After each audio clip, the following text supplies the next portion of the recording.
Bonjour, comment faire fructifier notre capital santé? Quelles sont les innovations technologiques qui vont nous permettre de vivre mieux et surtout plus longtemps? Mais aussi, comment réagissons-nous quand nous sommes confrontés à la maladie? Dans chaque numéro de Capital Santé, nous tenterons de répondre à ces questions en nous intéressant à une pathologie en particulier.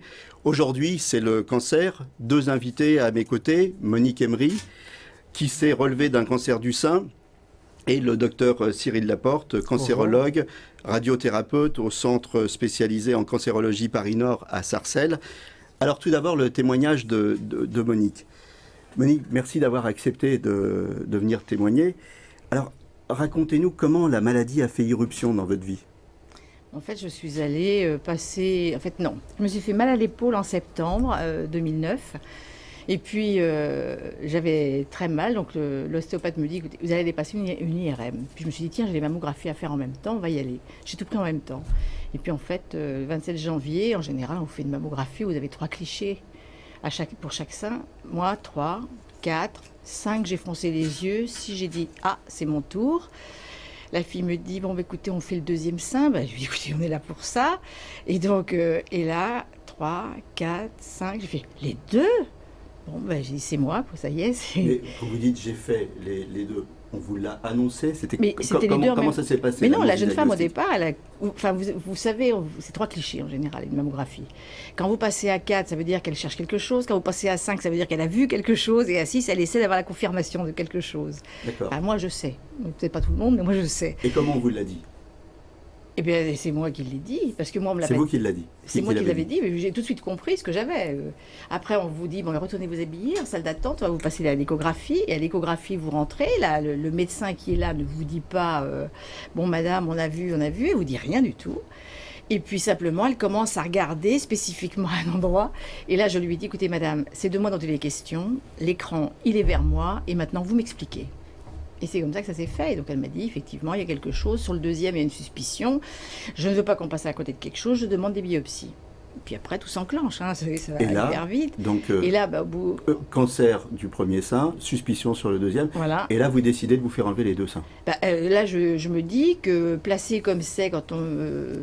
à la biopsie, ils m'ont un peu dit où c'était. Ils m'ont dit, bon, c'est quand même assez compliqué. Quand je suis arrivée chez ma gynécologue, elle a tenté de me raconter, de me dire, non mais attends, on va en tirer un petit bout ici, puis un petit bout là. Là, j'ai dit, moi je suis bricoleuse, ça va ressembler à rien. J'ai dit, allez, on fait l'ablation. Mais non mais c'est vrai, je vous assure, j'ai vraiment réagi comme ça. Hein.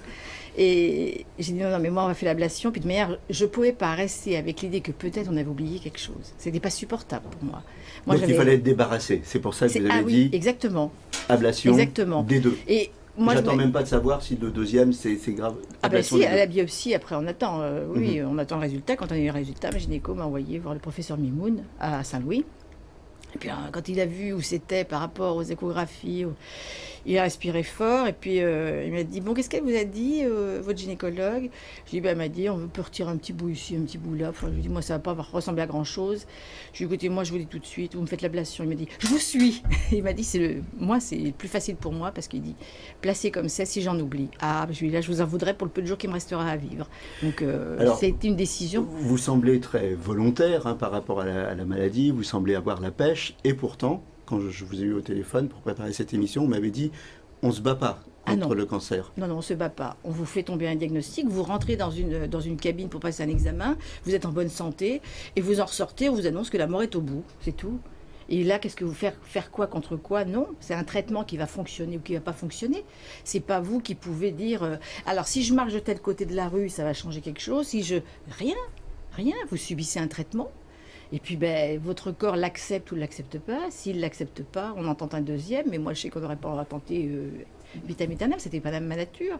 Moi, j'étais très chanceuse. Alors, docteur Cyril Laporte, vous êtes cancérologue, radiothérapeute au centre spécialisé en cancérologie Paris-Nord.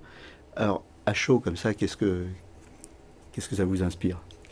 Moi, je dis quelle force de vie, et quelle capacité aussi à avoir pu accepter. Parce que vous avez parlé d'acceptation, et c'est vrai que vous avez cette capacité à avoir accepté tout ce qui vous est arrivé, visiblement. Et je ne sais pas si on a tous cette capacité-là, parce que ça nécessite de l'énergie, ça nécessite du ressort. Et par expérience, je vois bien qu'il y a parfois des patientes, parce que j'ai beaucoup de patientes dont je m'occupe, qui n'ont pas ce ressort immédiat, qui n'ont pas cette capacité d'acceptation immédiate et pour lesquels il y a toujours un petit peu de temps avant d'accepter. Ou comme une patiente un jour me disait, je lui expliquais, je lui disais, alors ça faisait 2 ans que je la suivais, est-ce que vous commencez à accepter la chose? Et elle me dit, vous savez docteur, elle me dit, on n'accepte pas, on apprend à vivre avec. Et j'ai trouvé cette nuance très, très jolie, enfin, et probablement très, avec beaucoup de sens pour elle. Alors, donc vous, on voit bien que vous avez la pêche, hein, vous avez pris votre traitement à bras-le-corps, à tel point que finalement, vous m'avez dit ça aussi en préparant l'émission, quand vous êtes retourné au travail, il y a des collègues qui vous ont dit « Oh, bah toi, tu as eu un petit cancer ». Oui.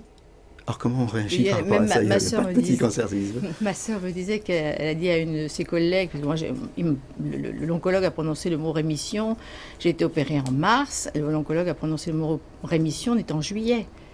Et Dominique est rentrée au travail et a dit, ben voilà, Monique, premier mot, première rémission. Et sa collègue lui a répondu, tout ça pour ça? Je me suis dit, oui, bon, bah écoute, voilà, c'est ça. C'est pas la peine d'aller en faire une montagne quand ça peut être qu'une toute pinière. Mais moi, par rapport à votre patiente, moi, ce qui m'a aussi beaucoup libérée, c'est que j'avais pas. Dans ma vie, j'avais personne. J'avais pas un homme à côté de moi qui commençait à trembler comme une feuille au vent. Et j'avais pas d'enfant. Et c'est ce que j'ai dit à Mimoun quand je suis rentrée dans son cabinet. Je lui ai dit, vous savez, moi, j'ai pas à demander l'avis de qui que ce soit et je n'ai pas à trembler pour qui que ce soit.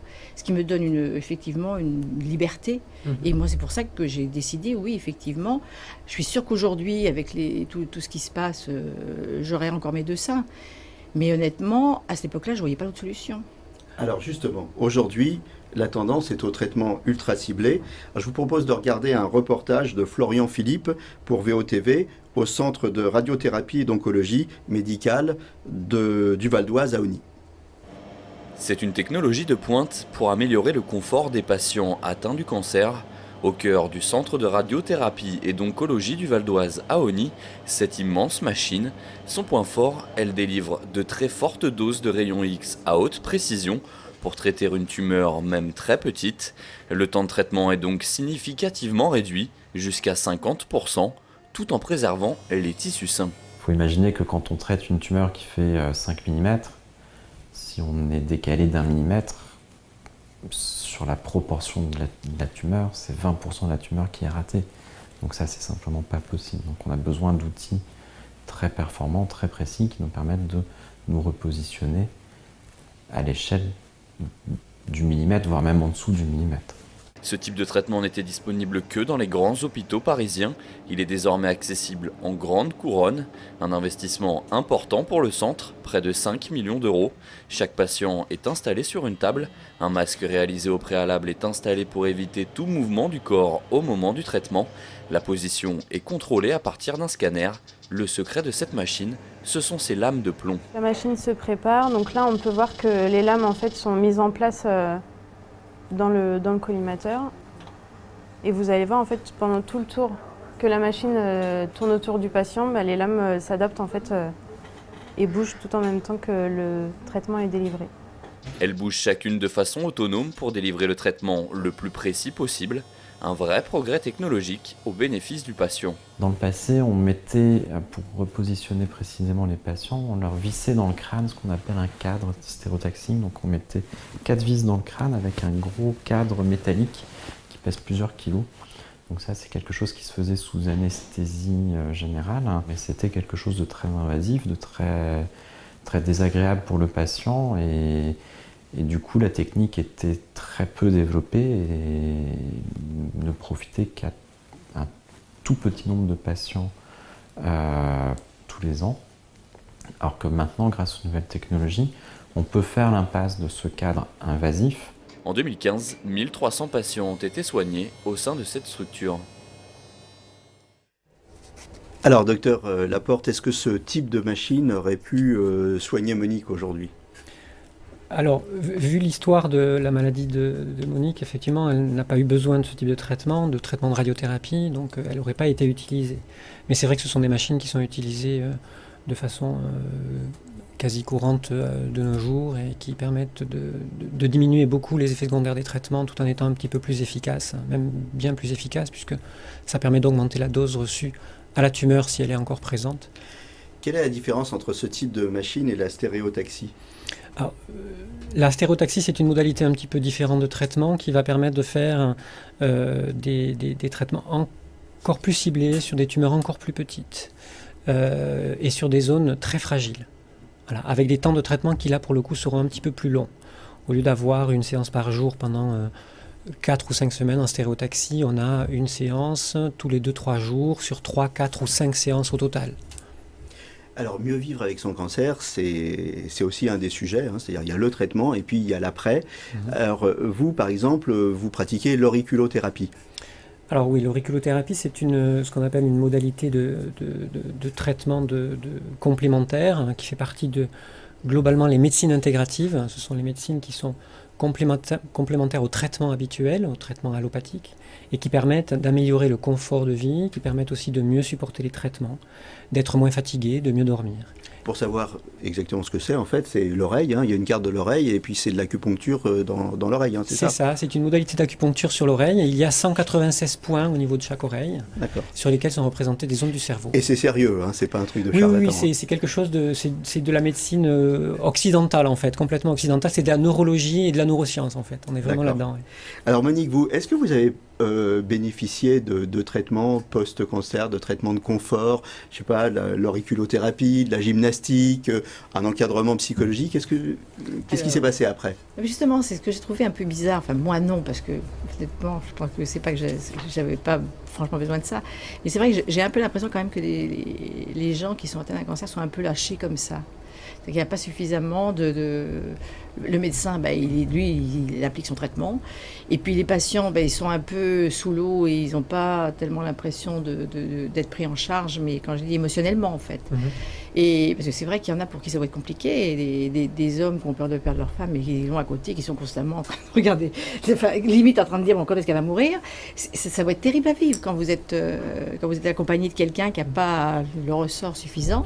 Donc vous, ce que vous nous dites, en fait, c'est que d'être seul, ça a été plutôt un atout pour vous. Moi. Mais moi, je ne suis pas un maître étalon. Hein. Non, bien sûr. Je cavale longtemps devant, mais je ne suis pas un maître étalon.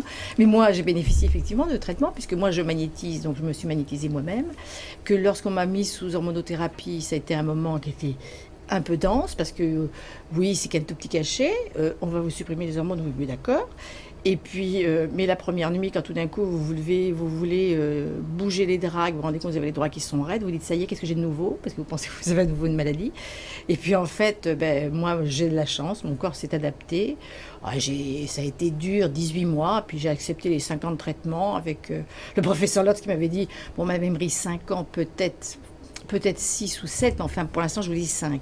Puis en fait il a arrêté à 5. Et comment ça va aujourd'hui alors ? Écoutez, moi je vais bien.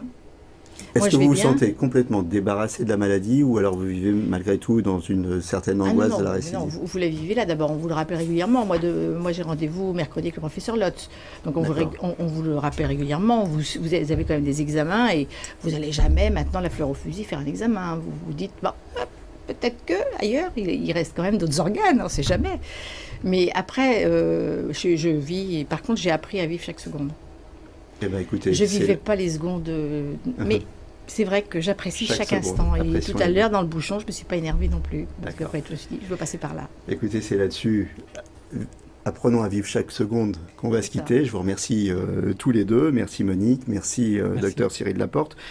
Pour faire le point sur le cancer et rencontrer de nombreux spécialistes, notez sur vos agendas les entretiens médicaux d'Enghien, donc qui se dérouleront le 15 octobre à Enghien-les-Bains. L'entrée est gratuite et toutes les informations sur www.ome-cancer-défi.com. N'hésitez pas à partager ce programme en vous connectant sur le site de VOTV ou à partir de notre page Facebook. Et puis, voilà, portez-vous bien. Merci. Merci.